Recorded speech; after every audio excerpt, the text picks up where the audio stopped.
ഭീകരമായ വേഗതയുടെ അപകടത്തിലാണ് മനുഷ്യൻ ഇന്ന്. സകല നിയന്ത്രണങ്ങളെയും അവഗണിച്ച് നിരത്തുകളിലൂടെ പായുന്ന വാഹനങ്ങളുടെ വേഗത ഒരു വശത്ത്, ആ പാച്ചിലിൽ പൊലിഞ്ഞു വീഴുന്ന ജീവൻ ഒരുപാട്.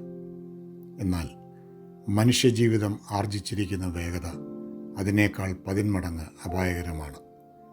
മനുഷ്യർക്കൊന്നും നിൽക്കാനോ ചിന്തിക്കാനോ അവസരം നൽകാത്ത വിധം ലോകം അവരെയും കൊണ്ട് പായുന്നു.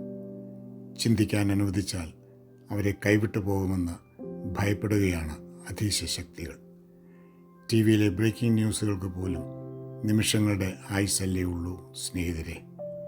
ദൈവമേ, പായുന്ന ഞങ്ങളുടെ ജീവിതങ്ങൾക്ക് ഒരു വീണ്ടെടുപ്പുണ്ടാകണമേ. ആമേൻ. സ്നേഹത്തോടെ, ജോളി അച്ഛൻ.